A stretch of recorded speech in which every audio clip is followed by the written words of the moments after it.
Assalomu alaykum, to'rdagi barliq roman anglag'uchi do'stlar. Biz Misr yozuvchisi Ehson Abduquddus yozgan Yigit degan shundaq bo'lsa degan romanni o'qishni davomlashtiryapmiz. Oldingi qismda Abdulhamdining İbrahim sababli Samiyaga to'y qilish talabini qo'yganligi, shu sababdan bir oila kishilarining qattiq sirosimiga tushgan va xafa bo'lgan yerlarini o'qib o'tdik. Endi davomini o'qiymiz.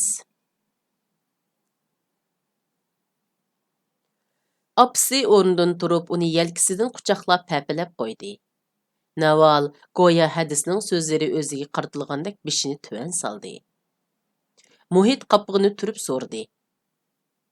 Sizlarcha Abdulhamdi bizning niyatimizni bilib olmasmi? Rostini aytsam, balam, menmu bilmayman. Aytqina, boshqa amal bormi? dedi bovay holsizgina. Muhit jim bo'lib, Abdulhamdining ziyonkashligidan qutulishining boshqa amalini o'yladi. Har qancha o'ylabmi, qalisiga bir narsa kelmagandan keyin chiqib ketmoqchi bo'lib mangdi. Buvay uni chaqirib to'xtatib oldi. Bu ishni Ibrohimga aytmag'in, o'zimiz bilayli. Muhit ko'zoynakini tuzab qo'yib, "Bo'ludi", dedi. U endi meng'ishiga dadisi yana. "Sen uningga Abdulhamdi bugun oqshom uyimizga kelar ekan, sening bilan ko'rishib qilishi mumkin degan. İddiyasida tayyorlik bo'lsin", dedi. "Bo'ludi", dedi Muhit itoatmanlik bilan. "İbrahim do'stlari bilan aloqalasha oladimikin?" dedi buvay yana uni to'xtatib olib. "Yo'q", dedi Muhit taqatsizlanib. Buvay ilojisiz qolgandek beshini sangilatdi. Muhit xuddi İbrahimni yoki Abdulhamdini o'ltirib yetadigandak g'azablik alfozda uydan chiqib ketdi. İbrahim Muhitni savol nazari bilan qarshi oldi. Ammo Muhit uning ko'zidan o'zini qochirdi. Chiroyi tutilgan holda tumshug'ini ushlab barmog'ini uvlab o'ltirdi. İbrahim do'stiga tasalli berish uchun kulimsirab, "Nim bo'ldi? Nima ish bo'pti?" dedi. "Hech ish yo'q. Abdulhamdi bugun oqshom uyimizga kelgudak", dedi Muhit zarda bilan. Shu an İbrahimning yuragi silib ketdi, ammo chandurmay xotirjam holda so'radi. "Nimishqa?" Muhit o'rnidan dast turib javob berdi. "Sizni yana bir qitim ko'rib, siz bilan tanishish uchun keldik-ekan. Dadam sizni uning bilan ko'rishsin deydi. Shundoq bo'lsa yaxshiroq bo'lar. Biz uningdan qo'rqmaydigan, ammo umu biz bilan tang tashvishlanadigan bo'lsin." "Bo'ludi", dedi İbrahim beshini sangilatib. Muhitning g'ushida achchig'i keldi va zarda bilan so'radi. "Bo'ludi deganingiz nimasi?" İbrahim uningga pisand qilmay. "Tog'am shundoq debdi, mama bo'pti, ko'rishay dedim shu", dedi. Muhit achchig'ini kitob o'qish bilan yo'qotmoqchi bo'lib, kitobdan birini oldi-da va "Dadam sizni do'stlar bilan aloqalasha oldimikin deb so'rayotdi", dedi. "Yana bir odam bor, uning bilan tezdan aloqalashsak bo'ladi". "U kim?" "Fatima Liji". Muhit İbrahimning do'stlarining hammasini zanglik qilg'usi kelgandek talaffuzda. "Tunimaydi ekanman", dedi. "U biz bilan bir maktab emas, u adabiyot institutida o'qiydi", dedi İbrahim xotirjam holda. "Balki unimi tutib ketgandi", dedi Muhit İbrahimga qaramay. İbrahim o'zini bosolmay qoldi. Bu uning mushu uyga kelganda buyon tunji qitim achchiqlanishi edi. U Muhitga qarab xuddi uni kontrol qilmoqchi bo'lgandek. "Muhit, quloq sol. Biz qilayotgan ishda har qanday amalni qilib boqamiz. Shunga hozirgi ahvolda osonla hukm qilishga bo'lmaydi. Fathi Maliji qo'lga ilingan bo'lishimi, ilinmagan bo'lishimi mumkin. Muhimi uning bilan bir aloqalashib boqayli. Bo'lmaganda boshqa amal qilarmiz", dedi zarda bilan. Muhitmi bo'sh kelmadi. "Mundoq amal deysiz. Zodi qachon bir boshqa chiqdi bu ish?" İbrahim sal paskoyga tushdi. "Sizlarga ko'p avarchiq tep berganimni bilib turibdiman. Kelginimge 2 kun boldy. Sizlarningmi nima xiyalda bolayotganliginglarni bilib turyotiman. Dadang meni bu yerda ko'p bolsa 4 kun tursang buludu degan. Agar u gapida turadigan bolsa, men 4-kuni saqchiga o'zimni ma'lum qilib bolsimi, bu uydan chiqib ketaman. Muhit darhol achchig'idan yondi. Uning hozirgi ahvolini o'ylab afu so'radi. İbrahim, kechiring. Men qasddan qilganim yo'q. Sizmi bilasiz? Bu ikkimiz bilanla tugaydigan ish emas. İbrahim Muhitni texmi xijil qilmoqchi bo'lgandek jim turib oldi. Oxir Muhit. U do'stingiz bilan qanday aloqalashimiz? dedi. İbrahim o'yga patgan qiyofatda. Bilmadim. Siningcha qanday qilsaq bo'la? dedi. Muhit mug'ambarlik bilan kulyapti. Chunki u İbrahimning taktikasini bilib olgan edi. Shunga albatta men borman-da, dedi u. Bo'lmaydi, sen bormag'in. Undaqda kim bordi? Dadammi? dedi Muhit zanglik qilgandek talaffuzda. İbrahim talashishga o'rin qoldirmaslik uchun keskin talaffuz bilan "Yo'q, navol borsin", dedi. Muhit turib qoldi va hayron bo'lib so'radi. "Singlim navolmi? Chaqchaq qilyapsiz qandoq?" "Men Fathini nazorat ostidamikin deyman. Agar sen borsang, saqchi orqonga tushishi mumkin. Navol uning singlisining do'sti sifatida bordi." Muhit o'yga patdi. Bir chaqda ustalga birini urib. "Men singlimni bundaq ishlarga qatnashtirmayman. Mening qatnashqanim yetar", dedi. İbrahim Muhitning ko'zining ichiga qarab uningga ilhom bergan talaffuzda. "Bu ishqa biz hammamiz qatnashyapmiz", dedi. Muhit jahillik qilib unimidi. "Yo'q, singlim bu ishga qatnashmaydi. Boshqa amal teping." "O'ylab boqqin. Agar boshqa amalim bo'lsa, navolni aralashtiratdimmi? Men mushu chaqqicha ishimga biror qizni aralashtirgan yoki biror qizga ishongan emasman. Ammo bu qitim bir qiz bormasa bo'lmaydigan bo'lib qoldi", dedi İbrahim amonsiz qolgan bir qiyofatda. "Singlim bu ishga zodi aralashmasligi kerak. Bizning uyda bo'layotgan parokandichilik ozmi?" dedi Muhit zardisi qaynab. "Bo'pti. Undaqda sen bir amal topqin." Uyni uzungacha surlik jimjitlik bosdi. Har kim o'z xiyoli bilan edi. To'satdan Muhit xuddi ichidagini biraqla to'katkusi kelgandek so'zlab ketdi. "Fathi degan odamning qandoqligini men nerdan bilay? Shundaq ahvolda singlimni uning uyiga qandoq avatdiman? U balki bir lukchakdu. Keyin egispas so'zlab yursa qandoq bo'lg'ini?" Planining amalga oshishiga qarab yuzlanganligini sezgan İbrahimning turilgan qopig'i ichildi. Navol uning bilan uydagilar qishida ko'rishidi. Ya'ni avval uning singlisi bilan ko'rishidi.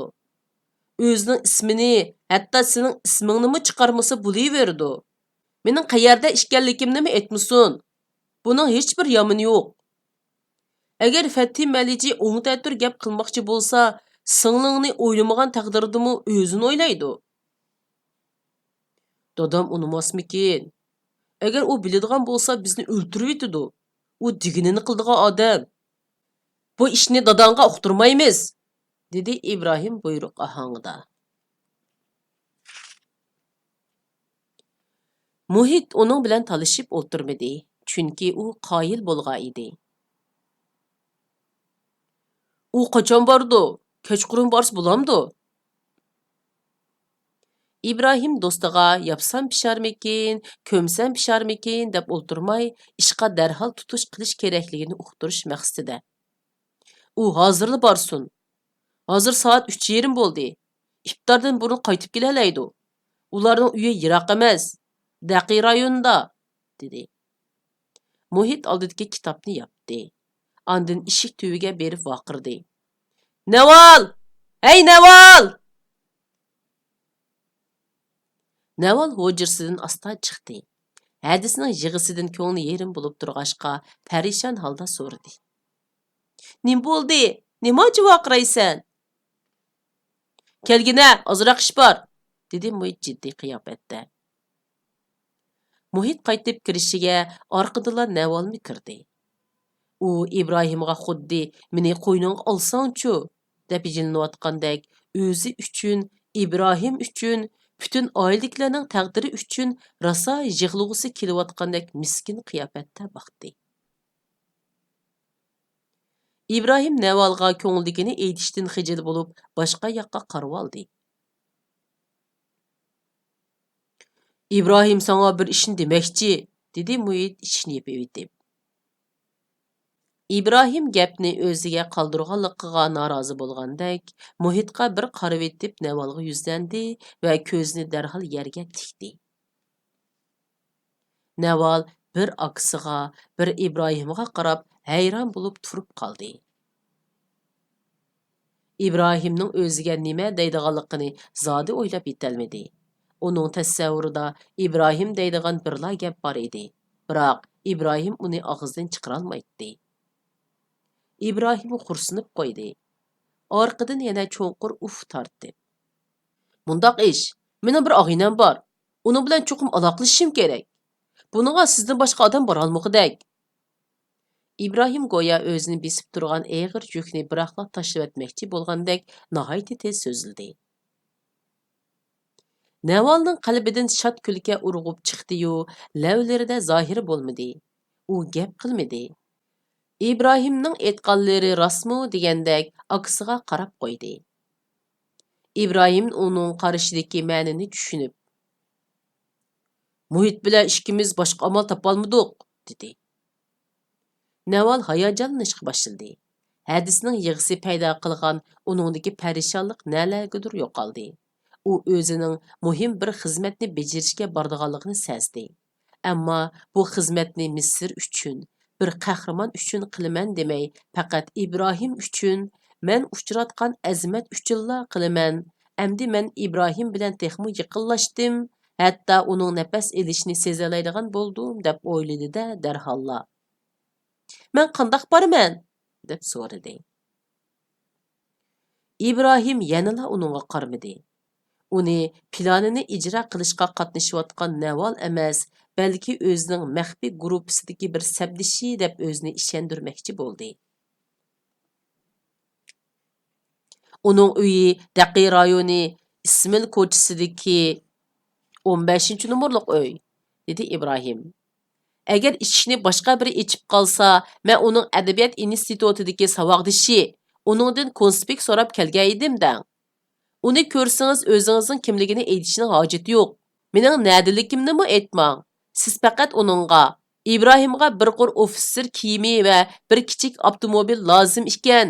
Siz iftorga zambarak etib 10 minutdan keyin Nil daryosi ko'chasidagi qo'lvoqchilar klubining oldida, ya'ni Jiz tarafda İbrahimni saqlab turing, deb qo'ysangiz bo'ladi. Bu ishlarni ata qilib bo'lsin, kechiksa bo'lmaydi.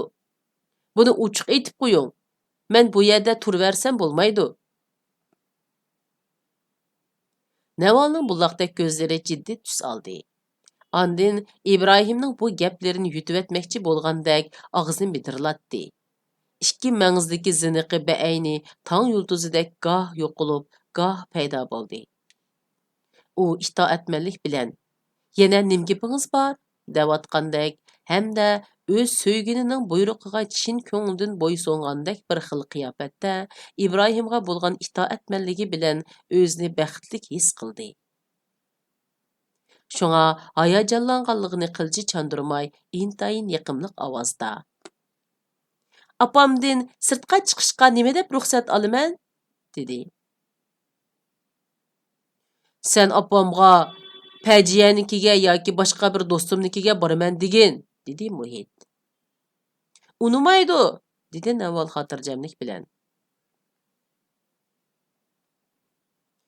"Siz apangizga men ularnikiga berib qo'yay, bo'lmasa ular kelib chatoq termisun", dang, dedi İbrahim.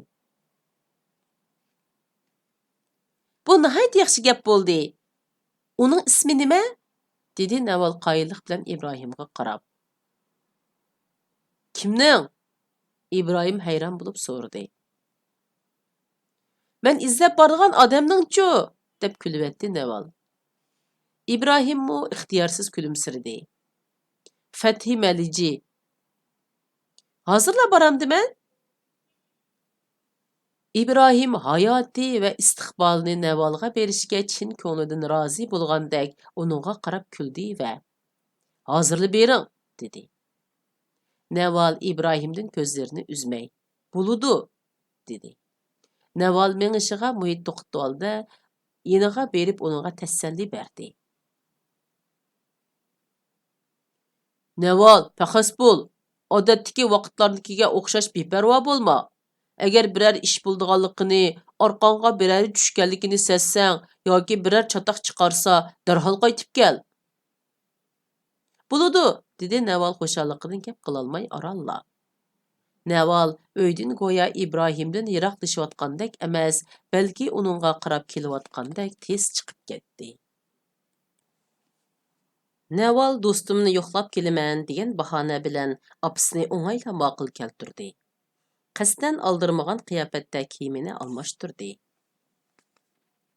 U o'zini har qancha tamkin tutay desimu, qo'llari ixtiyorsiz titraydi. Paypig'ini kiygicha yirtivatdi va yirtiq yo'g'nab ketmasin deb tukurigida yemlab qo'ydi. Paypig'ini kiyayotgan Naval o'zining hiyla ishiltib atay eg'ir bisiq bo'lib olganligiga kulgisi keldi. Uning qo'llari qurtqanlikdan emas, balki bir tavakkülchilik yo'liga mangmoqchi bo'layotganligi, o'zi bilmaydigan yangi bir olamga qadam qo'yish oldida turganligi uchun titraydi.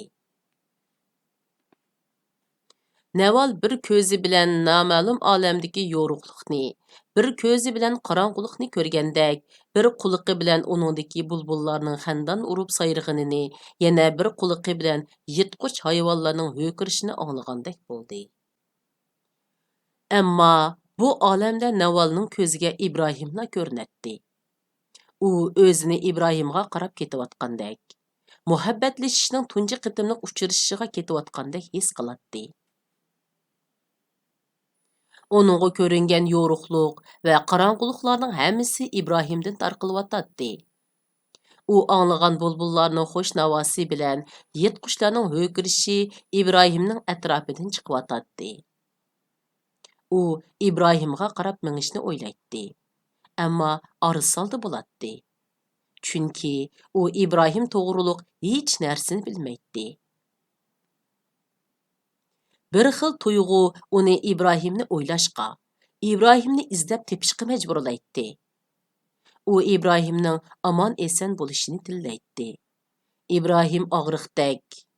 Naval qandoq davolashni bilmay doktor topmoqchi bo'lib, taraf-tarafga qatirayotgandek tuyg'uda edi.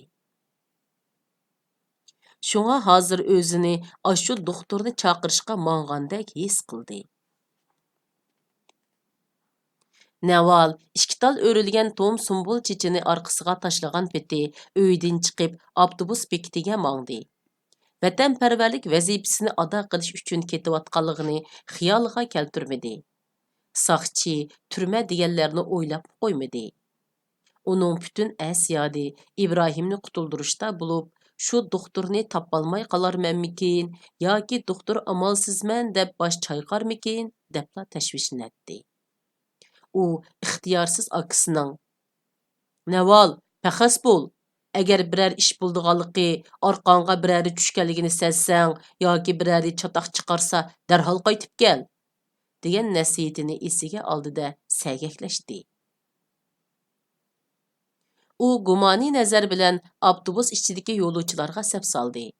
Uningga avtobusdagi hamma odam uning maxfiyatligini, İbrahimning maxfiyatligini bilib olgandek, atrofdagilarning hammasi maxfiy soqchilardek, doktorning yeniga bormay turibla o'zini tutib ketadigandek, turmaga tashlaydigandek bilindi. Uning yuragi düpüldab so'qib ketdi.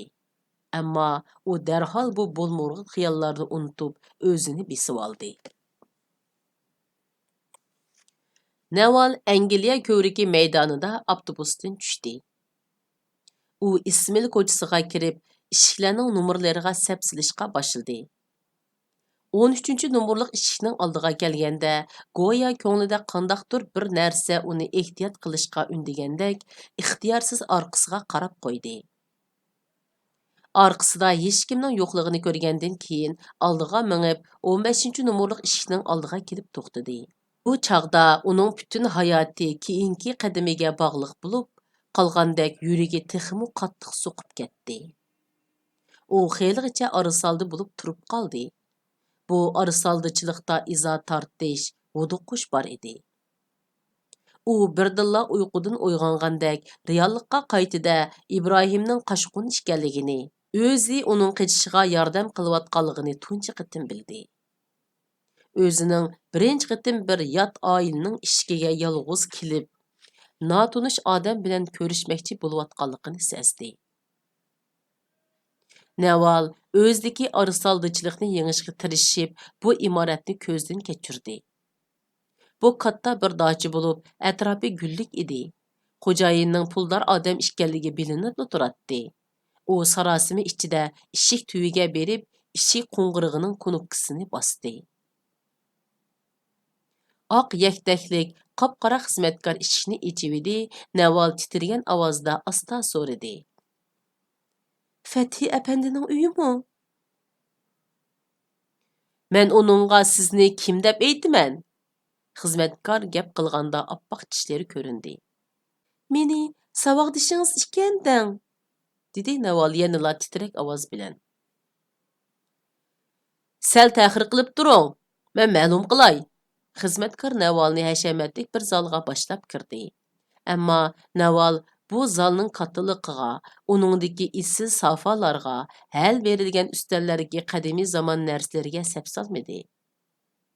Xuddi quruq uyga, hatto o'ltirg'idek o'rindiqmi yo'q uyga kirib qolgandek gangirab turibla qoldi. Ikki qadam tashlab kelayotgan oyoq tivishi og'linib, o'zi bilan tang nimatlik qiz paydo bo'ldi. U qiz ham chiroyli, ham isil kiyingan edi. Qiz asta minib Navalning yiniga keldida qo'lini sunib salomlashdi. Yaxshimisiz? Naval uyalgan holda qizga salom qildi. U qiz Navalning kiyimlarining raqtini bilmoqchi bo'lgandek, beshidan oyog'igacha sapsilib qaragandan keyin so'g'urla. Siz Fethi bilan bir maktabda o'qimsiz? Deb so'radi. Shunda qilib bu qitimliq roman o'qishimiz mush yergacha bo'ldi. Davomini kelar qitim o'qiymiz. Xayr xo'sh, Allohga omonat.